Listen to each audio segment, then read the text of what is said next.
What can I do? What can I do, man? What can I do? What can I do, queen? Prabhakar ಏನೇನು ಮಾಡ್ತೀಯ ರಾಜ ನೀನು ಅಂದರು. ಅಣ್ಣ ನಾನು ಇವೆಲ್ಲ ಮಾಡ್ತೀನಿ ನೋಡ ಅಂತ ಒಂದು ಹ್ಯಾಂಡ್ ಸ್ಪ್ರಿಂಗು, ಒಂದು ಕಾಟ್ ವೀಲು, ಒಂದು ಟ್ವಿಸ್ಟ್ಗಳು ಹಿಂಗೆಲ್ಲ ಹೊಡೆದು ಎದ್ದು ನಿಂತ್ಕೊಂಡು ತೋರಿಸ್ತೀನಿ. ಎದ್ದು ನಿಂತ್ಕೊಂಡು ಓಹೋ ಏನು ರಾಜು ಏಯ್ ಎಲ್ಲಾರನ್ನ ಅವಾಯ್ಡ್ ಮಾಡು, ಇವ್ರಿಗೂ ನನಗಿಬ್ಬರಿಗೆ ಇಕ್ಕು, ಬೇರೆ ಯಾರು ಬೇಡ ಅಂದ್ಬಿಟ್ರು. ಪ್ರಭಾಕರ್ ಆಚೆ ಬಂದ್ಬಿಟ್ಟು ಜೋರಾಗಿ ಹೇಳ್ಬಿಟ್ರು, ಇವ್ನು ಭಾಳ ಮುಂದೆ ಬಂದ್ಬಿಡ್ತಾನೆ ಜೀವನದಲ್ಲಿ, ಇವನು ಒಂದೇ ಮಾತು. ಬೆಳಗ್ಗಿಂದ ಸಾಯಂಕಾಲ ಗಂಟೆ ಸ್ವಿಮ್ಮಿಂಗ್ ಹೊಡಿಯೋಣ, ಇಲ್ಲಿ ಬಾವಿ ಇತ್ತು. ಬೆಳಗ್ಗೆ 10 ಗಂಟೆವರೆಗೆ ಸಾಯಂಕಾಲ 5 ಗಂಟೆವರೆಗೂ ಡ್ಯೂಟಿ ತರ ಹೊಡಿಯೋರು ಸ್ವಿಮ್ಮಿಂಗು. ನಾನ್ ವೆಜ್ ಊಟಗಳು ನಮ್ಮ ಮನೆಯಲ್ಲಿ ಕೇಳಬೇಕಾ, 10 kg ಮಿನಿಮಮ್ ಮಟನ್ನು, ಒಂದು 10 kg ನಾಟಿ ಕೋಳಿಗಳು, ಅವು ವಂಜರ ಮೀನುಗಳು ಒಂದು 10 kg, ಮಿನಿಮಮ್ 15 kg ಎಲ್ಲ ಮೀನುಗಳು ಒಂದು ಟೈಮ್ಗೆ ಒಳ್ಳೆ ಚೆನ್ನಾಗಿ ಊಟ ತಿನ್ಬಿಟ್ಟು ಹೋಗ್ಬಿಟ್ಟು 100 kg 200 kg ನಮ್ಗೆ ಹಂಗೆ ಇಟ್ಕೊಂಡು ವೆಯ್ಟ್ಸ್ಗಳು ಎತ್ಕೊಂಡು ಹೊಡಿಯೋಣ. ಆ ಥರ ಬೆಳ್ಕೊಂಡು ಬಂದ್ಬಿಡ್ತು ಬಾಡಿ.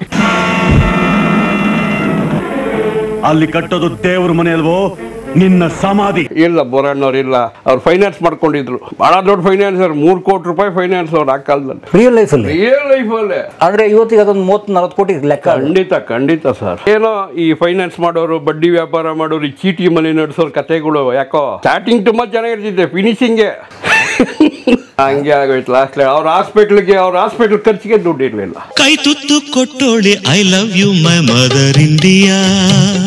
ನಮಸ್ತೆ. ನಾ ಬಹಳ ಎಕ್ಸ್ಪೆಕ್ಟೇಷನ್ ಮಾಡಿದೆ, ಪರಮೇಶ್ವರ್ ನಮ್ಮನ್ನು ಉಡ್ಕೊಂಡು ಬರ್ಲೇಬೇಕು. ಎಲ್ಲ ಬ್ಯಾಂಕ್ ಸುರೇಶ್ ಬರ್ತೈತೆ, MD ಎಲ್ಲಾರ್ದು ನಮ್ಮ ಹುಡುಗ ಮರ್ತ್ಬಿಟ್ರ ನಮ್ಮನ್ನ, ಏನಿದು ಅಂತ ನಾನು. ಸರಿ ಏನೋ ಟೈಮ್ ಬಂದಾಗ ಆಟೋಮೆಟಿಕ್ ಅದಾಗದೇ ಆಗುತ್ತೆ. ಅವರು ನಮ್ಗಿನ್ನ ಸೀನಿಯರ್ ಸರ್ ಬೋರಣ್ಣವರು. ಹೌದು, ನಮ್ಗಿನ್ನ ಸೀನಿಯರ್ ಅವರು, ನಮ್ಗಿನ್ನ ಮೊದಲಿದ್ದವ್ರು ಅವರು. ಅವ್ರ ಸಾಧನೆ ಬಹಳ ದೊಡ್ಡದಿದೆ ಬೋರಣ್ಣವ್ರ ಸಾಧನೆ. ಅವ್ರ ಸರ್ಕಸ್ ಅಲ್ಲಿದ್ದು ಆನೇನ ಮೈ ಮೇಲೆ ಎಕ್ಸ್ಕೊಂಡವ್ರು, ಆ ಥರ ಒಂದು ಸಾಧನೆ ಅವ್ರದ್ದು ಸರ್ಕಸ್ ಅಲ್ಲಿ. ಅದರ ಒಂದು ಅದಕ್ಕೆ ಸರ್ಕಸ್ ಬೋರಣ್ಣ ಅಂತ ಹೆಸರು ಅವ್ರಿಗೆ. ಸರ್ಕಸ್ ಅಲ್ಲಿ ಇದ್ರು ಅವ್ರು ಸರ್ಕಸ್ ಆಗಿದ್ರು. ಅವ್ರಿಗೆ ಅದೇ ಕಸಬು, ಆನೆ ಎಕ್ಸ್ಕೊಂಡವ್ರು ಮೈ ಮೇಲೆ ಜನಗಳ ಮಧ್ಯೆ. ಆ ಥರ ಒಂದು ಅಲ್ಲಿಂದ ಬಂದು ಸಿನಿಮಾಗೆ ಸೇರ್ಕೊಟ್ರು. ಸಿನಿಮಾ ಅಲ್ಲಿ ಆಮೇಲೆ ಕಾಂಪಿಟೇಟ್ರೇ ನಮ್ಗವರು. ಬೋರಣ್ಣ ಅವ್ರು ಇದ್ಮೇಲೆ ನನ್ನ ನೋಡಿ ಅವ್ರಿಗೊಂಥರ ಕಾಂಪಿಟೇಷನ್ಗಳು, ಈ ನನ್ನ ಮಗ ಇವನು ಬಂದ್ಮೇಲೆ ನಮ್ಗೇನಾನು ಆಗ್ಬಿಟ್ಟದ್ದು ಅಂತ. ಓಕೆ, ಅವಕಾಶಗಳು, ಸಿನಿಮಾ ಅವಕಾಶಗಳು, ಇವನು ಬಂದ್ಮೇಲೆ ನಮ್ಮನ್ನೇನು ಅವಾಯ್ಡ್ ಮಾಡಿಬಿಟ್ಟಾರಪ್ಪ ಎಲ್ಲರೂ ಅಂತ. ಅದು ಹಂಗೆ ಆಗೋಯ್ತು ಕೂಡ. ಆಮೇಲೆ ನನ್ನ ಮದುವೆಗೆ ಬಂದಿದ್ರು, ಮದುವೆಗೆ ಬಂದು ಆಶೀರ್ವಾದನೂ ಮಾಡಿದ್ರು. ನನ್ನ ಜೊತೆ ತುಂಬ ಚೆನ್ನಾಗಿರೋರು. ಯಾರೇ ಹೋಗಿ ಕೇಳಿದ್ರು, ನೋಡೋ ನಮ್ಮ ಅವಕಾಶಗಳೆಲ್ಲ ಕಿತ್ಕೊಂಡು ಮದುವೆ ಗಂಡಾಗ ನಿಂತವ್ರು, ಹೋಗಿ ನೋಡೋಗ್ರಿ ಅವ್ರು. ನಾನು ಹಂಗೆ ಅನ್ನೋರು ಬೋರಣ್ಣ. ಬಟ್ ಅವ್ರಿಗೆ ಅವ್ರ ಆಶೀರ್ವಾದ ನಮಗೆ ಇಲ್ಲ. ಬೋರಣ್ಣವ್ರು ಇಲ್ಲ, ಅವ್ರು ಫೈನಾನ್ಸ್ ಮಾಡ್ಕೊಂಡಿದ್ರು, ಭಾಳ ದೊಡ್ಡ ಫೈನಾನ್ಸರ್, 3 ಕೋಟಿ ರೂಪಾಯಿ ಫೈನಾನ್ಸ್ ಅವ್ರು ಆ ಕಾಲದಲ್ಲಿ. ಮೈ ತುಂಬ ಜೀವಲ್ಸ್ಗಳು, ಇಷ್ಟುದ್ದ ಒಡವೆಗಳು ಹಾಕ್ಕೊಂಡು ಹೇಗೆ ಮಹಾರಾಜರ ಥರ ಓಡಾಡೋರು ಅವರು. ರಿಯಲ್ ಲೈಫಲ್ಲೇ ವಿಶೇಷಪ್ಪ ಚೈನ್ಗಳು, ಜೆವೆಲ್ಸ್ಗಳು ದೇವ್ರಿಗೆ ಹಾಕ್ಕೊಂಡಂಗೆ, ಆ ಬುಲ್ಲೆಟಲ್ಲಿ ನಂಗೆ ಬರೋರಂಗೆ ತಂಗೆ ಅನ್ಕೊಂಡಂಗೆ ಬರೋರಂಗೆ ಫೈನಾನ್ಸು 3 ಕೋಟಿ ರೂಪಾಯಿ ಫೈನಾನ್ಸ್ ಓಡ್ತಾಯಿತ್ತು ಆ ಕಾಲದಲ್ಲಿ. ಎಷ್ಟು, ಒಂದು 30 ವರ್ಷದಿಂದ? ಹಾಂ, ಎಸ್. ಆದರೆ ಇವತ್ತಿಗೆ ಅದೊಂದು 30-40 ಕೋಟಿ ಲೆಕ್ಕ. ಖಂಡಿತ ಸರ್. ಅದು ಏನೋ ಈ ಫೈನಾನ್ಸ್ ಮಾಡೋರು, ಬಡ್ಡಿ ವ್ಯಾಪಾರ ಮಾಡೋರು, ಈ ಚೀಟಿ ಮನೆ ನಡೆಸೋರು ಕತೆಗಳು ಯಾಕೋ ಕೊಂಡ್ಕೊನೆಲ್ಲ ಕಷ್ಟ. ಅಯ್ಯೋ ಸ್ಟಾರ್ಟಿಂಗ್ ತುಂಬ ಚೆನ್ನಾಗಿರ್ತಿದ್ದೆ, ಫಿನಿಶಿಂಗ್ಗೆ ಮುಳುಗೋಗಿರ್ತಿದ್ದೆ. ಎಷ್ಟೋ ಮನೆಗಳು, ನೂರಾರು. ಬೋರ್ನವ್ರಿಗೂ ಹಂಗೆ ಆಗೋಯ್ತು. ಅವ್ರ ಹಾಸ್ಪಿಟಲ್ ಖರ್ಚಿಗೆ ದುಡ್ಡು ಇರಲಿಲ್ಲ. ಅಷ್ಟು ಕಷ್ಟಕ್ಕೆ ಬಂದ್ಬಿಟ್ಟು ಲಾಸ್ಟ್ಗೆ ಇದಾಗ್ಬಿಟ್ರು. ಬಟ್ ಲಾಸ್ಟ್ವರೆಗೂ ನಮ್ಮನ್ನು ಪ್ರೀತಿ ಮಾಡೋರು. ಎಲ್ಲಿ ನಾನು ಹನುಮಂತ ನಗರ ಕಡೆ ನಾನು ಬುಲೆಟಲ್ಲಿ ಹಿಂಗೆ ಹೋಗೋ ವೇಣು ಅಂತ ಕರೆದ್ಬಿಟ್ಟು ಕುಂಡ್ರಿಸ್ಬಿಟ್ಟು ಕಾಫಿ ಟೀ ಕುಂಡ್ರಿಸಿ ಬಾಬಾ ಅಂತ ಹೇಳಿ ಪ್ರೀತಿ ಮಾಡೋರು ನಮ್ಮನ್ನು ಬೋರಣ್ಣವ್ರು. ಅದು ನೆನೀಬೇಕು. ಇವತ್ತು ಅವ್ರು ಇಲ್ಲ ಅಂದರೂ ನೆನೀಬೇಕು ಅವ್ರನ್ನ. ಇವರು ಬೋರಣ್ಣವ್ರು ನಮ್ಮ ಮಧ್ಯೆ ಇಲ್ಲ ಅಂದ್ಬಿಟ್ಟು negatives no always take positive from everybody, ಅದಿರಬೇಕು. ಇದು ನಾವು ಅವ್ರನ್ನ ನೆನ್ಸ್ಕೊತೀವಿ, ಬೋರಣ್ಣವ್ರು ನೆನ್ಸ್ಕೊತೀವಿ, ತುಂಬ ಜನ ನೆನ್ಸ್ಕೊತೀವಿ. ನಿನ್ ಮಗನ ದಾರಿಗೆ ನೀನು ಹೋಗ್ಬೇಕಾಗುತ್ತೆ. ಸತ್ತು ಮಣ್ಣಾಗಿರೋ ನಿನ್ ಮಗನ ನೆನಪೇ ಸಾಕಾ? ಬೋರಣ್ಣವ್ರು ನೀವು ಒಟ್ಟಿಗೆ ಫೈಟ್ ಮಾಡಿದಿರಿ? ಖಂಡಿತವಾಗ್ಲು. ಯಾವ ಸಿನಿಮಾ ಮಾಡಿದಿರಿ? ಯಾವುದೋ ನೆನಪಿಗೆ ಬರ್ತಾ ಇರೋ ಸರ್, ತುಂಬ ಹಳೆ ಪಿಕ್ಚರ್ ಅದು. ಫೈಟ್ಸ್ ಪ್ರಮಾಣ ಜೊತೆಲಿ, ಪ್ರಭಾಕರ್ ಜೊತೆಯಲ್ಲಿ ಫೈಟ್ಸ್ ಮಾಡಿದ್ದೀರಿ, ವರ್ಕ್ ಮಾಡಿದ್ದೀರಿ. ಅವ್ರು ಒಂದು ಪಿಕ್ಚರ್ ಪ್ರೊಡ್ಯೂಸ್ ಮಾಡಿದ್ರು, ಮೇಯರ್ ಪ್ರಭಾಕರ್ ಅಂತ. ಮೇಯರ್ ಪ್ರಭಾಕರ್ ಪ್ರೊಡ್ಯೂಸರ್ ಬೋರಣ್ಣವರು. ಮಾರದ್ದೇ 20 ಕೊಲೆ ಮಾಡಿರೋ ಈ ಮೈಕಲ್ಗೆ ಅವನ್ಯಾವ ಮಹಾ. ರಾಮಾಯಣದಲ್ಲಿ ಸೀತಾ ಪಾತ್ರ ಮಾಡಿದ್ರಲ್ಲ, ಅವರೇ ಹೀರೋಯಿನ್. ಅದೇ ಅವರೇ ಇದಕ್ಕೂ ಹೊಸ ಜೀವನಕ್ಕೆ ಹೀರೋಯಿನ್ ಆಗಿದೆ. ಎಸ್ ಶಂಕರ್ನಾಗ್ ಜೊತೆ. ಅವರೇ ಹೀರೋಯಿನ್ನು ಮೇಯರ್ ಪ್ರಭಾಕರ್ಗೆ. ಅಲ್ಲೇ ಒಂದು ದೊಡ್ಡ ಕ್ಲಾಶ್ ಆಗೋಯ್ತು. ನಾನು ಯೂನಿಯನ್ ಮೆಂಬರ್ ಆಗಿರಲಿಲ್ಲ. ಯಾವ ಯೂನಿಯನ್ಗೆ? ನಮ್ಮ ಸ್ಟೆಂಟ್ ಯೂನಿಯನ್ಗೆ. ನಾನು ಆರ್ಟಿಸ್ಟಾಗಿ ಕೆಲಸ ಮಾಡೀನಿ. ಎಲ್ಲ ಕಡೆ ಅವರೇ ನಾವು ಆರ್ಟಿಸ್ಟ್ ಅಂತಲೇ ಕೆಲಸ ಮಾಡ್ತಾಯಿದ್ದಿದ್ದು. ಇವರು ಯೂನಿಯನ್ ಮೆಂಬರ್ ಇಲ್ಲಾಂದರೆ ಯಾರನ್ನೂ ಸೇರಿಸ್ಬೇಡಿ ಅಂತ ಆವಾಗ ಕಾನೂನು. ಸ್ಟಂಟ್ ಯೂನಿಯನ್ ಮೆಂಬರ್ ಆಗದೇ ಇರೋ ಯಾರನ್ನೂ ಸೇರಿಸ್ಬಿಡಿ ಅಂತ. ನಮ್ಮ ಹುಡುಗರು ಅವ್ನು ಚೆನ್ನಣ್ಣ ಅಂತ ಒಬ್ಬ ಇದ್ದ ಸೆಕ್ರೆಟ್ರಿ. ಹೋಗಿ ಪ್ರಮಾಣ ಹತ್ರ ಕೇಳೋಗು, ನಾನು ಮೆಂಬರ್ ಆಗ್ಬಿಟ್ಟಿದ್ದೀನಿ ಅಂತ ಹೋಗಿ ಹೇಳಿ ಸೇರ್ಕೊಂಬಿಡೋಗು ನಾನು ಹೋಗಿ ಹಂಗೆ ಅವ್ನು ಹೇಳ್ಕೊಟ್ಟಾಗೆ ನಾನೋಗಿ ಪ್ರಭಾಕರ್ ಅಣ್ಣ ಯೂನಿಯನ್ ಮೆಂಬರ್ ಅಣ್ಣ. ಹೌದಾ ರಾಜ, ಸರಿ ಸಾಯಂಕಾಲ ಬಂದ್ಬಿಡು ಅಂತ ಹೇಳ್ಬಿಟ್ರು ಅವರು. ನಾವು ಕಾಸ್ಟ್ಯೂಮ್ ಹಾಕ್ಕೊಂಡು ನಿಂತಿದ್ದೀರಿ. ಬೋರಣ್ಣವ್ರು ಬಂದು ಯಾರಿಗೆ ಕರೆದಿದ್ದು ನಿಮ್ಮನ್ನು, ಯಾಕ್ರಿ ಬಂದ್ರಿ ಅಂತ ಹೇಳು. ಅಣ್ಣ ಏನು ಜೂನಿಯರ್ ಆರ್ಟಿಸ್ಟ್ ಎಲ್ಲ ಮಾಡ್ತೀರಾ ಕೇಳು. ಜೂನಿಯರ್ ಆರ್ಟಿಸ್ಟ್ ಎಲ್ಲ ಮಾಡ್ತೀಯ? ಇಲ್ಲ ಮಾಡಲ್ಲ. ಮತ್ತು ಹೆಂಗೆ ಮಾಡ್ತೀರಾ? ಆರ್ಟಿಸ್ಟ್ ಆಗಿ ಮಾಡ್ತೀನಿ. ಇಲ್ಲ ಸೋಲೋ ವಿಲನ್ ಏನೋ ಒಂದು ಆ ಥರ ಒಂದು ಮಾಡ್ತೀವಿ ಅಷ್ಟೇ. ಮಾಡಿದ್ರೆ ಅಂಥದ್ದೇ ಮಾಡೋದು. ಜೂನಿಯರ್ ಆರ್ಟಿಸ್ಟ್ ಅವೆಲ್ಲ ನಾವು ಅವ್ರು ಆನಂದ್ ಸಿಂಗ್ ಅಂತ ಒಬ್ಬರಿದ್ರು ಮ್ಯಾನೇಜರ್. ಆನಂದ್ ಸಿಂಗ್ ಬರೋಣ, ಅವನನ್ನು ಹಗುರವಾಗಿ ನೋಡಬೇಡ, ನೋಡಿ ಹೆಂಗವನೇ ಅವನು ಹಿಂಗೆ ಅಂದರು. ಇನ್ನೂ ಚೆನ್ನಾಗಿ ನೆನಪಿದೆ. ಹಗುರವಾಗಿ ನೋಡಬೇಡ ಅವನ್ನ, ನೋಡವನು ಹೆಂಗವನೇ, ಇವತ್ತಲ್ಲ ನಾಳೆ ಏನೋ ಒಂದು ಆಗ್ಬಿಡ್ತದೆ ಇಂಡಸ್ಟ್ರಿ ಅಂತ. ಆನಂದ್ ಸಿಂಗ್ ಪಾದಕ್ಕೆ ನಮಸ್ಕಾರ ಮಾಡ್ಕೊತೀನಿ ಸರ್. ಅಷ್ಟು ಜನಗಳ ಮುದ್ದೆ ನಾನು ಗೌರವ ಕಾಪಾಡಿದ್ರು ಅವರು. ಕಳಿಸೋ ಇಲ್ಲ ಸರಿ, ನಾನು ಕೊಟ್ಟಷ್ಟು ದುಡ್ಡು ಇಸ್ಕೊಬೇಕು ಮಾತಾಡ್ತೀನಿ. ಇದೆ ನಾನು ಕೊಟ್ಟಷ್ಟು ದುಡ್ಡು ಇಸ್ಕೋಬೇಕು ನೀನು. ಆಯ್ತಣ್ಣ ಮಾಡುವರು. ಮನಸ್ಸು ಕೆಚ್ಚಿತ್ತು, ಚಾಲೆಂಜಿಂಗ್. ಎಲ್ಲರ ಮುಂದೆ ಹಿಂಗೆ ಅಂದ್ಬಿಟ್ರಲ್ಲ ಅಂತ. ಸಾಯಂಕಾಲ ಫೈಟ್ ಸ್ಟಾರ್ಟ್ ಆಯಿತು. ಟೈಗರ್ ಪ್ರಭಾಕರ್, ಟೈಗರ್ ಪ್ರಭಾಕರ್ಗೂ ನಮಗೂ. ಅದು ಮೇಯರ್ ಪ್ರಭಾಕರ್ ಪ್ರಭಾಕರ್ ಏನೇನು ಮಾಡ್ತೀಯ ರಾಜ ನೀನು ಅಂದರು. ಅಣ್ಣ ನಾನು ಇವೆಲ್ಲ ಮಾಡ್ತೀನಿ ನೋಡ ಅಂತ. ಒಂದು ಹ್ಯಾಂಡ್ ಸ್ಪ್ರಿಂಗು, ಒಂದು ಕಾಟ್ ವೀಲು, ಒಂದು ಟ್ವಿಸ್ಟ್ಗಳು ಹಿಂಗೆಲ್ಲ ಹೊಡೆದು, ಅಪ್ಶಾಟ್ ಎಲ್ಲ ಹೊಡೆದು ಎದ್ದು ನಿಂತ್ಕೊಂಡು ತೋರಿಸ್ದಂಗೆ ಎದ್ದು ನಿಂತ್ಕೊಂಡು ಓಹೋ ಏನು ರಾಜು ಎಲ್ಲರನ್ನ ಅವಾಯ್ಡ್ ಮಾಡು. ಒಂದೇ ಮಾತು, ಎಲ್ಲರನ್ನ ಅವಾಯ್ಡ್ ಮಾಡು. ಇವ್ರಿಗೂ ನನಗಿಬ್ಬರಿಗೆ ಇಕ್ಕು, ಬೇರೆ ಯಾರು ಬೇಡ ಅಂದ್ಬಿಟ್ರು ಪ್ರಬಣ. ಸೊ ಅದು ಗ್ರೂಪ್ ಫೈಟ್ ಇತ್ತು. ಯಾವ ಗ್ರೂಪ್ ಫೈಟ್ ಇದ್ದು ಸೋಲೋ ಮಾಡಿಬಿಟ್ರು ನಾನು ಅಲ್ಲಿ. ಆಮೇಲೆ ಸ್ಟಾರ್ಟು ಇಬ್ಬರಿಗೂ ಫೈಟ್ಗಳು. ಏನು ಸ್ಟಾರ್ಟ್ ಕ್ಯಾಮ್ರಾ ಹಾಕಿ ಒಂದು ಡಿಜಿಲ್ ಸ್ಟೈಟು ಹಿಂಗೆ ಹೊಡಿಕೆ ಸ್ಟೈಲಿಶ್ ಆಗಿ ಹೊಡಿ ರಾಜರೇ ಡಿಜಿಲ್ ಅಂತ ಹೊಡ್ರಿ. ಖುಷಿ ಆಗ್ಬಿಡೋರು. ಪ್ರಭಾಕರ್ ಆಚೆ ಬಂದ್ಬಿಟ್ಟು ಜೋರಾಗಿ ಹೇಳ್ಬಿಟ್ರು, ಇವ್ನು ಭಾಳ ಮುಂದೆ ಬಂದ್ಬಿಡ್ತಾನೆ ಜೀವನದಲ್ಲಿ ಇವನು. ಒಂದೇ ಮಾತು, ಟೈಗರ್ ಪ್ರಭಾಕರ್ ಹೇಳಿದ ಮಾತಿದ್ದು. ಜೋರಾಗಿ ಕೂಗಿ ಹೇಳಿದ್ರು. ಎಲ್ಲ ಸೆಟ್ಟೇ ಕೇಳ್ಸಂಗೆ. ಎಲ್ಲರೂ ಕುತ್ಕೊಂಡವ್ರು ಶೂಟಿಂಗ್ ಸೆಟ್ಟಲ್ಲಿ. ಭಾಳ ಮುಂದೆ ಬಂದ್ಬಿಡ್ತಾನೆ ಇವನು ಅಂದ್ಬಿಟ್ಟು ಹಂಗೆ ಹೋಗ್ಬಿಟ್ರು. ಏನು ಸಾಯಂಕಾಲ ರಾಜಮರ್ಯಾದೆ ನಮಗೆ. ಅವ್ರಿಗೆ ಹೇಳಿದ್ದು. ಆಮೇಲೆ ಸ್ಟಾರ್ಟ್ ಆಯ್ತು ವರ್ಕು.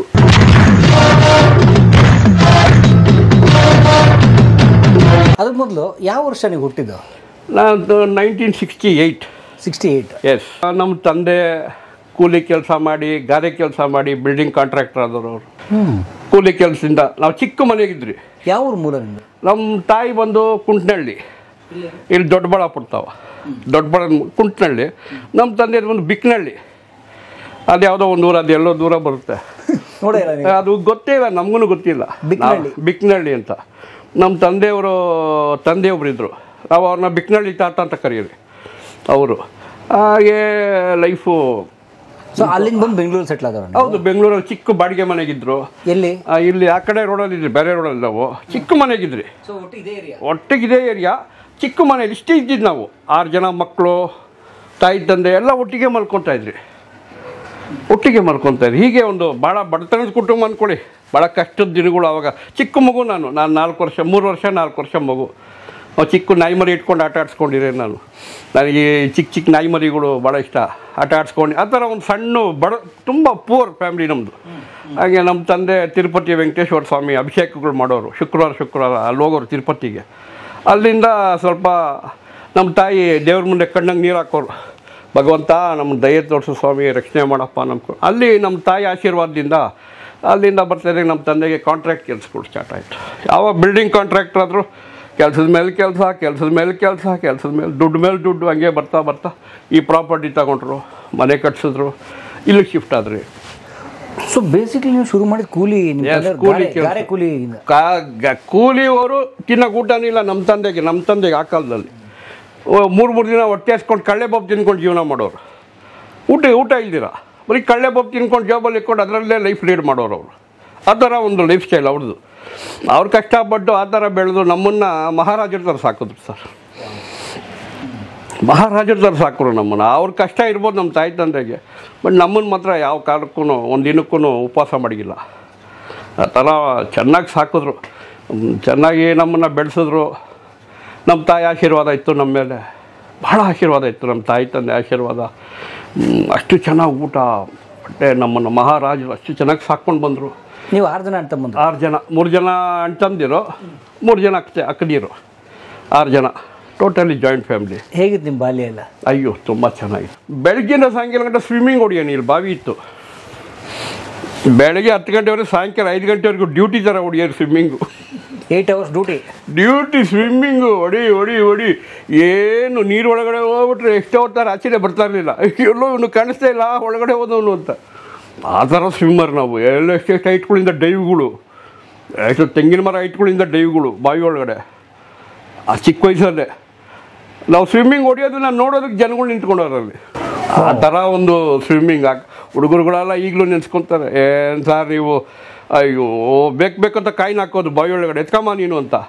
ಓಲ್ಡ್ ಡೆಪ್ತ್ಗೆ ಹೋಗಿ ಎತ್ಕೊಂಬಂದ್ಬಿಡೇರಿ ನೆಲ ಟಚ್ ಮಾಡಿ ಆ ಬಾವಿಗೆ. ಆ ಒಂದು ಸ್ವಿಮ್ಮಿಂಗು ಜಾಸ್ತಿ. ಚಿಕ್ಕ ಹುಡುಗನಾಗಿದ್ದಾಗ ಬರೀ ಇದೇ ಕೆಲಸ, ಬಾವಿ ಸ್ವಿಮ್ಮಿಂಗ್ ಹೊಡಿಯೋದು, ಖುಷಿಯಾಗಿರೋದು. ಅಲ್ಲಿಂದ ಹಿಂಗೆ ನಮ್ಮ ಮನೆಗೆ ಬರೋದು, ಚೆನ್ನಾಗಿ ಊಟ ಮಾಡೋದು, ಹೊಟ್ಟೆ ಹಸ್ಕೊಂಬಿಟ್ರೆ ಸ್ವಿಮ್ಮಿಂಗ್ ಮಾಡಿ ಮಾಡಿ ಮಾಡಿ ಹೊಟ್ಟೆ ಹಸ್ತೋಗಿರೋದು.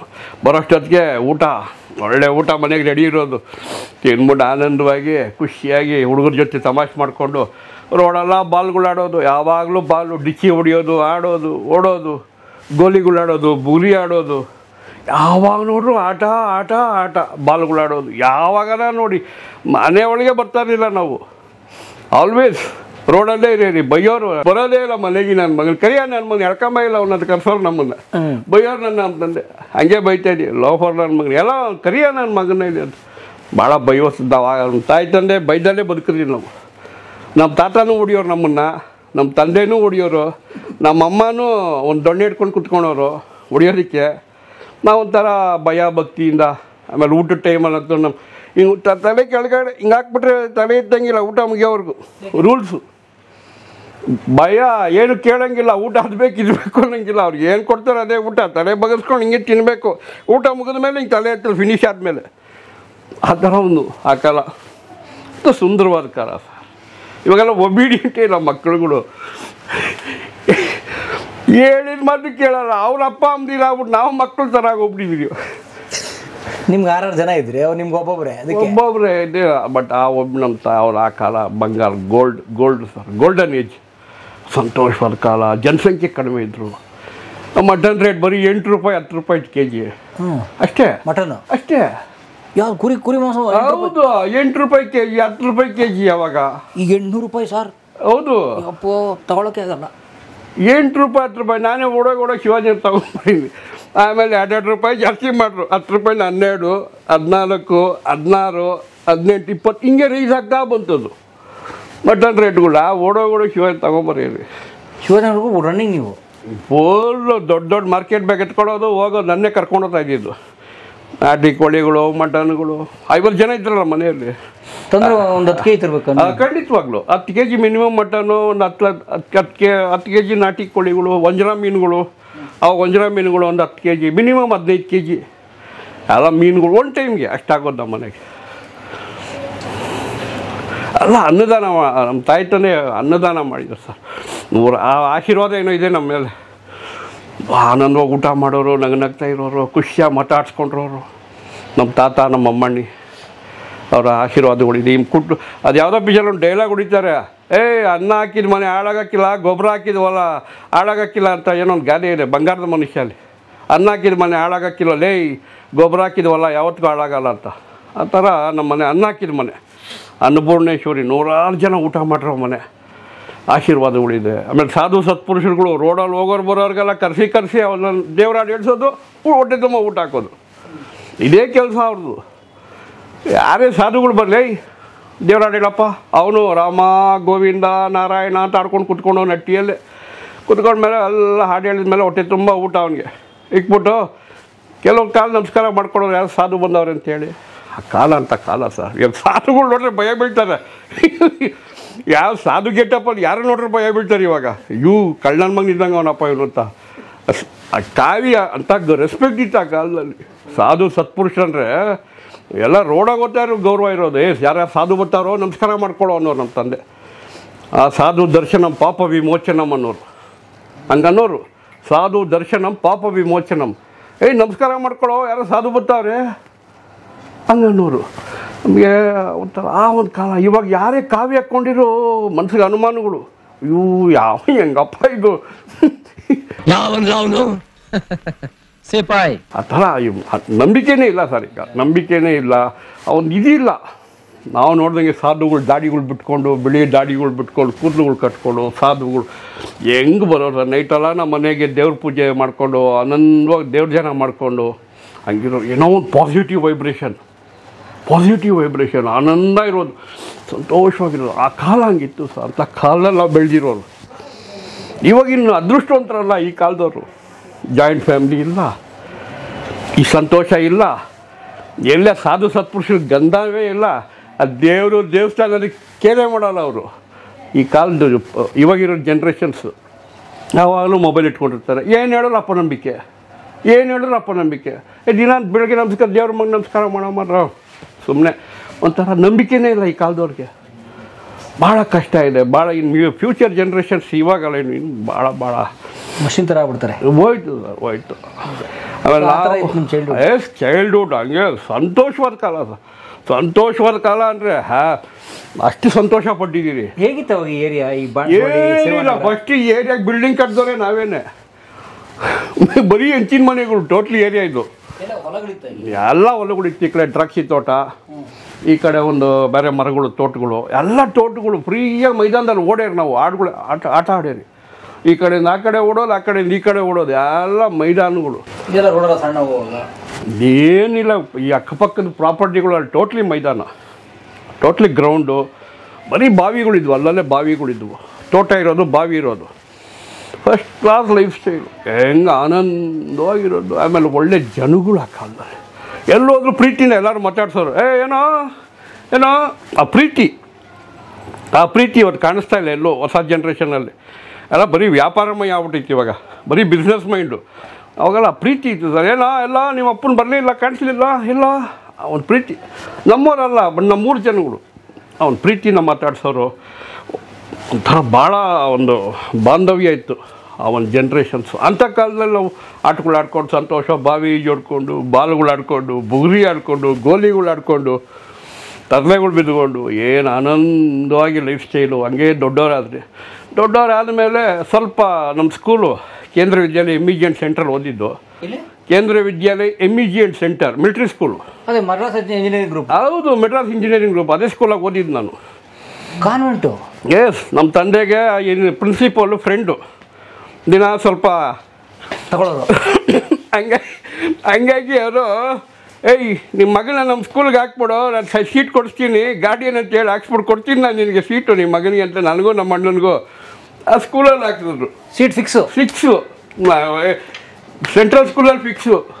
ಹೆಂಗಯ್ಯ ಇವರಪ್ಪ ಮಿಲ್ಟ್ರಿ ಇಲ್ಲ ಏನಿಲ್ಲ, ಹೆಂಗಯ್ಯ ಸೀಟ್ ಕೊಟ್ಟರೆ ಇವ್ರಿಗೆ ಏನೋ ಥರ ಇತ್ತು ಅವಾಗ. ನಾವಪ್ಪ ಬಿಲ್ಡಿಂಗ್ ಕಾಂಟ್ರಾಕ್ಟ್ರು, ಯಾರೋ ಗಾರ್ಡಿಯನ್ ಎಲ್ಲ ನಮ್ಮ ತಂದೆ ಗಾರ್ಡಿಯನ್ ಎಲ್ಲೋ ದುಡ್ದಲ್ಲವ್ರೆ ಅಂತೇಳಿ ಮಿಲ್ಟ್ರಿ ಸ್ಕೂಲಲ್ಲಿ ಹಾಕ್ಬಿಟ್ರು. ಆ ಸ್ಕೂಲಲ್ಲಿ ಒಂದು ಅದೃಷ್ಟ ಅದು. ಆ ಸ್ಕೂಲಲ್ಲಿ ಸರೌಂಡಿಂಗ್ ಭಾಳ ದೊಡ್ಡ ಫೀಲ್ಡು, ಮರಗಳು. ಅದು ಈಗಲೂ ಇದೆಯಲ್ಲ ಕೇಂದ್ರ ವಿದ್ಯಾಲಯ? ಈಗಲೂ ಇದೆ. MEG centre. ಹೌದು, KVS ಸ್ಟೇಡಿಯಂ ಅಂತ ಒಂದಿದೆ ನೋಡಿ. ಅಲ್ಲಿ ಈ ಥಾಮಸ್ ಕೆಫ್ ಡೌನ್ ಬಂದರೆ ದೊಡ್ಡ KVS ಸ್ಟೇಡಿಯಂ ಅಂತ ಒಂದಿದೆ. ಸ್ಟೇಡಿಯಂ ಕೇಂದ್ರ ವಿದ್ಯಾಲಯ ಸ್ಟೇಡಿಯಂ. ಅದ್ರ ಮುಂದೆನೇ ಸ್ಕೂಲ್ ಇದೆ. ಭಾಳ ದೊಡ್ಡ ಜಾಗ. ಎಷ್ಟು ದೊಡ್ಡ ಜಾಗ ಅಂದರೆ ನೀವು ಫ್ರೀಯಾಗಿ ಓಡ್ಬೋದು, ಮಾಡ್ಬೋದು. ಮತ್ತು 106 ಮರಗಳು. ಯಾವಾಗಲೂ ನಾವು ಮರಗಳ ಮೇಲೆ ಕುತ್ಕೊಂಡ್ರಿ. ಭೂಮಿ ಆಲ್ವೇಸ್ ಮರಗಳ ಮೇಲೆ ಕುತ್ಕೊಂಡ್ರಿ. ಮರಗಳು ಆ ಕೊಂಬೆಂದು ಈ ಕೊಂಬೆ ಇಟ್ಕೊಂಡು ಜಂಪ್ ಹೊಡಿಯೋದು, ಆ ಕೊಂಬೆಂದು ಈ ಮರಗಳ ಮೇಲೆ ಎಕ್ಕೋದು, ಇದೇ ಕೆಲಸ ನಮ್ಮದು. ಮಂಕಿ ಆನ್ ದ ಟ್ರೀ ಅಂತ ಒಂದು ಗೇಮ್ ಮಾಡ್ಯಾರ ನಾವು ಹುಡುಗರುಗಳು. ಅವರು ಮಂಕಿ ಆನ್ ದ ಟ್ರೀ ಅಂತ ಎಲ್ಲ ಮರಗಳ ಮೇಲೆ ಕುಂತಿರಿ. ಆ ಥರ ಒಂದು ಲೈಫ್ ಸ್ಟೈಲ್ ಭಾಳ ಚೆನ್ನಾಗಿತ್ತು. ಕೇಂದ್ರ ವಿದ್ಯಾಲಯ ಸೇರ್ಕೊಂಡ್ಮೇಲೆ ಅಲ್ಲಿ ಆವಾಗ ನನಗೆ ಸ್ವಲ್ಪ ನಮ್ಮ ಮನೆಗೆ ಚಾಲೆಂಜಿಂಗ್. ಒಂದು ಸಲ ಸ್ವಲ್ಪ ದಪ್ಪ ಇದ್ದೆ ಹುಡುಗನಾಗಿದ್ದಾಗ, ಸುಖವಾಗಿದ್ದೆ. ನಮ್ಮ ತಂದೆ ಯಾವುದೋ ಸ್ಪೋರ್ಟ್ಸ್ ದಿನ ಬಂದಿದ್ದರು. ಏನೋ ನನ್ನ ಮಗನು ಓಡ್ತಾನೆ, ಗೆಲ್ತಾನೆ, ಅಂದ್ಕೊಂಡು ಬಂದಿದ್ರು. ಮನೆಗೆ ಬಂದ್ಬಿಟ್ಟು ಅವಮಾನ ಮಾಡಿದ್ರು. ಏನೋ ನನ್ನ ಮಗನ ಗೆಲ್ತಾನಂದ್ರೆ ಎಲ್ಲರೂ ಓಡೋದ್ಮೇಲೆ ಲಾಸ್ಟಲ್ಲಿ ಓಡ್ಬರ್ತಾವ್ ನನ್ನ ಮಗನಿವನು. ಇನ್ಸಲ್ಟ್ ಮಾಡಿಬಿಟ್ರು ನನಗೆ. ಭಾಳ ಕೋಪ ಬಂದ್ಬಿಟ್ರು ನನಗೆ. ಯಾರೋ ಏನೋ ಅಂದ್ಬಿಟ್ರೆ ನನಗೆ ಸಹಿಸ್ಕೊಳಕ್ಕಾಗಲ್ಲ. ಪ್ರಾಕ್ಟೀಸ್ ಮಾಡೋಕ್ಕೆ ಶುರು ಮಾಡಿದೆ ರನ್ನಿಂಗು. ನಾ ಮಾತು ನೆನ್ಸ್ಕೊಂಡು ಪ್ರಾಕ್ಟೀಸು. ನನ್ನ ನಿಂಗೆ ಎಲ್ಲರ ಮನೆ ಗೇಲಿ ಮಾಡಿ ನಗದವ್ರೆ.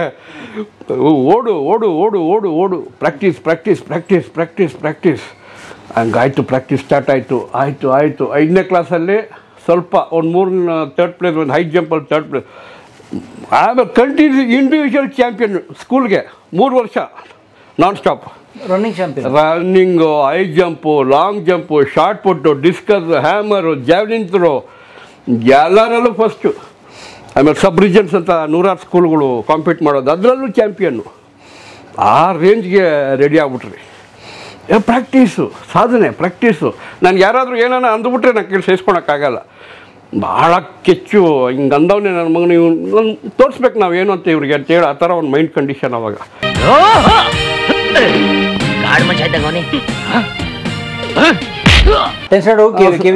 ಅಲ್ಲಿ ಬಿಟ್ಬಿಟ್ಟು ಆಚೆ ಬಂದರೆ ಆಮೇಲೆ ವಿ ವಿ ಪುರಂ ಕಾಲೇಜಲ್ಲಿ ಜಾಯ್ನ್ ಆದೆ. ನಮ್ಮ ಕಾಲೇಜ್? ಹೌದು, ವಿ ವಿ ಪುರಮಲ್ಲಿ ಜಾಯ್ನ್ ಆಗಿದ್ದು. ಒಕ್ಕಲಿಗರ ಸಂಘ ನಮ್ಮ ಕಾಲೇಜಲ್ಲಿ ಸೇರಿಕೊಂಡು ಅಲ್ಲಿ ಸೈನ್ಸ್ ಸ್ಟೂಡೆಂಟು. ಸೆಕೆಂಡ್ PUC ಅವ್ರಿಗೂ ಮಾಡಿದೆ. ಆಮೇಲೆ BScನೂ ಅಲ್ಲೇ ಮಾಡಿದೆ. ಲಾಸ್ಟ್ ಇಯರ್ ಇನ್ಕಂಪ್ಲೀಟ್ ಆಯಿತು. ಆವಾಗಲೇ ಸಿನಿಮಾ ಹುಚ್ಚು ಮಾಡಬೇಕು. ಗುರು ಸಖತ್ತಾಗಿದೆಯಾ ಬಾಡಿ. ಅವಾಗ ಜಿಮ್ ಸೇರಿದ್ದೆ ನಾನು, ಸೇರಿಬಿಟ್ಟಿದ್ದೆ, ಮಾಡ್ಕೊಂಡಿದ್ದೆ. ಅವಾಗ ಸಿನಿಮಾ ಹುಚ್ಚು. ಸಿನಿಮಾಲ್ ಮಾಡಬೇಕು. ಅದಕ್ಕೆ ಮುಂಚೆ ಬಾಡಿ ಬೆಳೆಸಿದ್ದೆ ಹೇಳಿ. ಬಾಡಿ ಸ್ಕೂಲಲ್ಲಿ ರನ್ನಿಂಗ್ ಅಥ್ಲೆಟಿಕ್ಸ್? ಹೌದು, ಅಲ್ಲಿವರೆಗೂ ಸ್ಕೂಲು 15 ವರ್ಷ ಆಯಿತು. ಸ್ಕೂಲ್ 10th ಸ್ಟ್ಯಾಂಡರ್ಡ್ 15 ವರ್ಷ. ಸೆಕೆಂಡ್ PUC ಬರೋಷ್ಟೊಳಗೆ 17-18 ವರ್ಷ ಆಯಿತು. ಅಲ್ಲಿಂದ ಬಾಡಿ ಬಿಲ್ಡಿಂಗ್ ಸ್ಟಾರ್ಟ್ ಮಾಡಿಕೊಂಡೆ. ಯಾವ ಚಂದ್ರು ಮಾಡಿದ ಕೆಲಸ. ಸಣ್ಣಕ್ಕೆ, ಭಾಳ ಸಣ್ಣಕ್ಕಿದ್ದೆ ನಾನು. ಅವ್ನು ಇದ್ಕೊಂಡು ಸ್ವಲ್ಪ ವೆಯ್ಟ್ಸ್ ಎತ್ತಿವೆ, ನಂಗೆ ಮಾಡಿ ಹಿಂಗೆ ಮಾಡೋ ಅಂದ. ನಮ್ಗೆ ಹೋಗಿದ್ದ ತಕ್ಷಣ ವೆಯ್ಟ್ಸ್ಗಳು ಎತ್ತಿದ್ದೆ. ಅಕ್ಕಪಕ್ಕದಾಗಿರೋರೆಲ್ಲ ಸ್ವಲ್ಪ ನನಗಿನ್ನ ಜಾಸ್ತಿ ವೆಯ್ಟ್ಸ್ ಇರ್ತಾರೆ. ಅವರು ಎತ್ತೋರು ವೆಯ್ಟ್ಸ್ಗಳು. ಒಬ್ರಿಗೊಬ್ರು ಏನು ಮಕ ಹೊಡ್ಕೊಳ್ಳೋರು ಎತ್ತಾರೋ ವೆಯ್ಟ್ಸ್ಗಳು. ನಂಗೊಂಥರ ಆಗೋದು, ಏನೋ ಇವ್ರು ಹಿಂಗೆ ಮಾಡ್ತಾರೆ ಅಂತ. ಒಂಥರ ಹುಡುಗ ನಾನು ಅವಾಗ, 18 ವರ್ಷ ಹುಡುಗ. 18 ಹೆಂಗಾಗೋದು ನನಗೆ. ಏನು ಹಿಂಗೆ ಮಾಡ್ತಾರೆ ಅಂತ ಏನು ನನಗೊಂಥರ ಹುಚ್ಚಿಡಿಸ್ಬಿಡು. ನನ್ನ ಮಕ್ಕಳ ಏನಪ್ಪ ಹಿಂಗವ್ರು ಒಬ್ಬೊಬ್ಬರು ಅಂತ. ಹಾಗೆ ಸ್ಟಾರ್ಟ್ ಮಾಡಿದೆ ಜಿಮ್ ಸ್ಟಾರ್ಟ್ ಮಾಡಿದೆ. ಯಾವಾಗ ವೆಯ್ಟ್ ಸ್ಟಾರ್ಟ್ ಮಾಡಿದ್ದು. ವೆಯ್ಟ್ ಸ್ಟಾರ್ಟ್ ಮಾಡೋದಿರಲಿ, ಅಲ್ಲೂ ಕೆಚ್ಚು. ಆವಾಗಲೇ ಸ್ಟಾರ್ಟ್ ಮಾಡಿದ್ದು. ಮೊಟ್ಟೆಗಳು ಕುಡಿಯೋದು, ಹಾಲುಗಳು ಕುಡಿಯೋದು. ದಿನ ಬೆಳಗ್ಗೆ ಒಂದು ಸ್ಟಾರ್ಟು ಮೊಟ್ಟೆಗಳು ಕುಡಿಯೋದು. ಒಂದು 50 ಮೊಟ್ಟೆ ರೀಚ್ ಒಂದು ದಿನಕ್ಕೆ. ಹೌದು, ಬೆಳಗ್ಗೆ ಹೌದು. ಒಂದು 20 ಮೊಟ್ಟೆ, 10 ಮೊಟ್ಟೆ, 20 ಮೊಟ್ಟೆ, ಹಂಗೆ 50 ಮೊಟ್ಟೆ ರೀಚ್ ಆಗ್ಬಿಡೋದು ಒಂದು ದಿನಕ್ಕೆ. ಹಸಿ ಮೊಟ್ಟೆ ಕುಡಿತಾ ಇದ್ದಿದ್ದು. ಯಾರಿಗೂ ನಮ್ಮ ತಂದೆ ಗೊತ್ತಿರಲಿಲ್ಲ. ಈ ಪಕ್ಕದಲ್ಲಿ ನಮ್ಮ ಮನೆ ಕಟ್ತಾಯಿದ್ರು. ಹೋಗ್ಬಿಟ್ಟು ಅಲ್ಲಿ ಸೇರ್ಕೊಳ್ಳೋದು, ಮೊಟ್ಟೆ ಕುಡಿದ್ಬಿಟ್ಟು ಬಿಸಾಕ್ಬಿಟ್ಟು ಸೈಲೆಂಟಾಗಿ ಮನೆಗೆ ಬಂದ್ಬಿಡೋದು. ಆ ಥರ ದುಡ್ಡಿಗೆ ಬರ ಇಲ್ಲ. ಅದಕ್ಕೆ ನಮ್ಮ ಮನೆಗೆ ಏನೋ ನಡೆಯೋದು, ದೇವ್ರು ನಡೆಸೋದು, ಹಂಗೂ ಹಿಂಗೆ. ಆಮೇಲೆ ನಾನ್ ವೆಜ್ ಊಟಗಳು ನಮ್ಮ ಮನೆಯಲ್ಲಿ ಕೇಳಬೇಕಾ, 10 kg ಗೊತ್ತಲ್ಲ. ಓಡೋಗೆ ತಕೊಂಬ ಸಖತ್ತಾಗಿ ಊಟಗಳು. ಏನು ಊಟಗಳು, ಓ ಏನು ಒಂದೊಂದು ಸಲ ಒಳ್ಳೆ ಚೆನ್ನಾಗಿ ಊಟ ತಿಂದ್ಬಿಟ್ಟು ಹೋಗ್ಬಿಟ್ಟು 100 kg 200 kg ನಮ್ಗೆ ಹಂಗೆ ಇಟ್ಕೊಂಡು ವೆಯ್ಟ್ಸ್ಗಳು ಎತ್ಕೊಂಡು ಹೊಡಿಯೋನು. ಆ ಥರ ಬೆಳ್ಕೊಂಡು ಬಂದ್ಬಿಡ್ತು ಬಾಡಿ. ಬೆಳ್ಕೊಂಡು ಬಂತು ಅಂದರೆ ಕೆಚ್ಚು ಸರ್. ಮನುಷ್ಯನಿಗೆ ಕಾಂಪಿಟೇಟಿವ್ ಮೈಂಡು ಇರಬೇಕು, ಕೆಚ್ಚು. ಈ ಥರ ನನ್ನ ಬಾಡಿ ಸಿಸ್ಟಮೇ ಚೇಂಜ್ ಆಗೋಗ್ಬಿಡ್ತು. ಸಣ್ಣಕ್ಕಿದ್ದವನು ಬಾಡಿ ಎಲ್ಲ ಬಾಡಿ ಸ್ಟ್ರಕ್ಚರ್ ಹಿಂಗಾಗೋಯ್ತು. ಬಾಡಿ ಮಲಗಿರೋ ಈ ವಾಲ್ ಫುಲ್ ಕವರ್ ಆಗಿ, ಒಂದು ಬಾಗಿಲು ನಿಂತ್ಕೊಂಡ್ರೆ ಅಡ್ಡ ಫುಲ್ ಬಾಡಿ ಕವರ್ ಆಗ್ಬಿಡೋದು. ಸನ್ಲೈಟೇ ಬರಲ್ಲ ಒಳಗೆ. ಇಲ್ಲ, ಏನು ಅಡ್ಗೋಡೆ ಅಂತ ನೀವು ನಾವು ಕಳ್ಸೋ ಸೈಡ್ಗನವರು. ಬಸ್ಗಳು ಎಕ್ಕರೆ ಡಬಲ್ ಟಿಕೆಟ್ ಕೊಡಿ ಸರ್ ನೀವು ಅನ್ನೋರು. ಈ ಪರಿಸ್ಥಿತಿಗಳು. ನೀವು ಡಬಲ್ ಟಿಕೆಟ್ ತಗೋಬೇಕು ಸ್ವಾಮಿ, ಏನು ಹಿಂಗಿದ್ದೀರಾ ನೀವು ಅನ್ನೋ. ನನ್ನ ಇಬ್ಬರು ಜಾಗ ತಿಂತ ಇಬ್ಬರು ಜಾಗ ಅಂತ ಬಸ್ಸಲ್ಲಿ. ಆ ಥರ ಬಾಡಿ ಸ್ಟ್ರಕ್ಚರ್ ಹಂಗಿರೋದು. ಆ ಥರ ಒಂದು ಬಾಡಿ ಫುಲ್ ಸಣ್ಣ ಇದ್ದವ್ರು ದಪ್ಪ ಆಗ್ಬಿಟ್ರಿ. ಫುಲ್ ಸಣ್ಣ ಇದ್ದವನು ಕುಡಿಯೋದು, ತಿನ್ನೋದು, ವೆಯ್ಟ್ಸ್ ಎತ್ಬಿಟ್ರೆ ದಪ್ಪ ಆಗ್ಬಿಡ್ತದೆ. ವೆಯ್ಟ್ಸ್ ಎತ್ತೋದು, ತಿನ್ನೋದು. ಅದು ಕಬ್ಬಿಣ ಜೊತೆ ಆಟ ಆಡಿದ್ರೆ ಬಾಡಿನೂ ಕಬ್ಬಿಣಾಗೋಗ್ಬಿಡುತ್ತೆ. ಹಾಗೆ ಸಿಸ್ಟಮ್ ಇದು. ನೀವು ಬಾಲ್ ಜೊತೆ ಆಟ ಆಡಿ ಬಾಲ್ ಥರ ಆಗ್ತೀರಾ ನೀವು. ಓಹೋ, ಇದು ಸೈನ್ಸ್. ಇದು ನೀವು ಬಾಲ್ ಜೊತೆಲೇ ಇದೆ, ನಿಮ್ಮ ಬಾಡಿ ಬಾಲ್ ಥರನೇ ಇರ್ತೈತೆ. ನೀವು ಫುಟ್ಬಾಲ್ ಪ್ಲೇಯರ್ಸ್ ನೋಡಿ, ಆ ಬಾಲ್ ಹೆಂಗಿರ್ತೈತೆ ಹಂಗೆ ಇರ್ತಾರೆ ಅವರು. ಕರೆಕ್ಟ್, ಹೆಂಗ್ ಬೇಕಾದ್ರೆ ತಿರ್ತಾರೆ. ನೀವು ಏನ್ರ ಜೊತೆ ಆಟ ಆಡ್ತೀರಾ, ನಿಮ್ಮ ಬಾಡಿ ಸಿಸ್ಟಮ್ ಹಂಗೆ ತಿರ್ಕೊಳ್ಳುತ್ತೆ. ಈ ಸ್ವಿಮ್ಮರ್ಸ್ ನೋಡಿ ಅದಕ್ಕೆ ನೀರು ಥರ ಇರ್ತಾರೆ, ಫುಲ್ ಫ್ಲೆಕ್ಸಿಬಲ್ ಇರ್ತಾರೆ. ಎಸ್, ನಮ್ಮ ಕಬ್ಬಿನ ಜೊತೆ ಆಟ ಆಡ್ತೀರ, ನಾವು ಬಾಡಿ ಕಬ್ಬಿನ ಥರ ಕುತ್ಕೊಂಡ್ಬಿಡ್ತೀವಿ. ಬಾಡಿ ಕಬ್ಬಿನ ಥರ ಸ್ಟಿಫ್ ಆಗಿ ಎಲ್ಲ ಬೈಯೋರೇ, ಫ್ಲೆಕ್ಸಿಬಿಲಿಟಿನೇ ಇಲ್ಲ ನಿನ್ನ ಬಾಡಿ, ಏನೋ ಬಡಿಸ್ಬಿಟ್ಟೆ, ಫ್ಲೆಕ್ಸಿಬಿಲಿಟಿ ಇಲ್ಲ. ರನ್ನಿಂಗ್ ಹಂಗೆ ಓಡ್ತಾ ಇದೆ, ಬಟ್ ಆ ರನ್ನಿಂಗ್ ಓಡಿದ್ದು ಶಕ್ತಿ ಇತ್ತು ನನ್ನಲ್ಲಿ. ರನ್ನಿಂಗ್ ಓಡಿ ಓಡಿ ಓಡಿ ಓಡಿ ಒಂದು ಸ್ಟ್ಯಾಮಿನಾ ಇತ್ತು. ದಪ್ಪ ಇದ್ರೂ ಅದೇ ಸ್ಪೀಡ್ ಇತ್ತು ಬಾಡಿಯಲ್ಲಿ. ಈಗ ಅದಷ್ಟು ದಪ್ಪ ಆದಾಗ ಹಂಗೆ ಓಡೋರಿ, ಅದೇ ಸ್ಪೀಡ್ ಇತ್ತು ಬಾಡಿಯಲ್ಲಿ, ಅದೇ ಸ್ಪೀಡ್. ಆ ರನ್ನಿಂಗ್ ಹುಡುಗನಾಗಿದ್ದಾಗ ಓಡೀನಿ, ಆ ಸ್ಪೀಡು ದಪ್ಪ ಆದ್ಮೇಲೆ ಅದೇ ಸ್ಪೀಡ್ ಇತ್ತು ಬಾಡಿಯಲ್ಲಿ. ಹಂಗಾಗಿ ಇಷ್ಟೊಬ್ಬ ಇಟ್ಕೊಂಡು ಹಿಂಗೆಲ್ಲ ಜಂಪ್ ಹೊಡಿತಾನೆ, ಹಿಂಗೆ ಜಂಪ್ ಹೊಡಿತಾನೆ ಇವನು, ಇಷ್ಟು ಬಾಡಿ ಪರ್ಸ್ನಾಲಿಟಿ ಇಟ್ಕೊಂಡು ಫ್ರಂಟ್ ಕಟ್ ಹೊಡಿತಾನೆ ಇವನು, ಬ್ಯಾಕ್ ಲಿಫ್ಟ್ ಹೊಡಿತಾನೆ, ಕಾಟ್ ವೀಲ್ ಓದ್ತಾನೆ, ಇಷ್ಟು ದೊಡ್ಡ ಬಾಡಿ ಇಟ್ಕೊಂಡ್ಬಿಟ್ಟು ಇವನು. ಹಿಂಗಾಗೋಯ್ತು. ಏನೋ ಅವನು ಆ ಪರ್ಸ್ನಾಲಿಟಿ ಇಟ್ಕೊಂಡು ಕ್ಲೀನಾಗಿ ಫ್ರಂಟ್ ಕಟ್ ಹೆಂಗೆ ಕಟ್ ಮಾಡಿ ಹೆಂಗೆ ಬಾಡಿಯಿಂದ ಲ್ಯಾಂಡ್ ಆಗ್ತಾನೆ ಅವನು. ಸಿನಿಮಾಲ್ ಅದು ಪ್ಲಸ್ ಪಾಯಿಂಟ್ ಆಗೋಯ್ತು ನನಗೆ. ಬಂಗಾರದ ಬೊಂಬೆ ನನ್ನ ಹಾಡು ಕೇಳಮ್ಮ, ನೋವಿಗೆ ಸೂಜಿ ಮದ್ದು.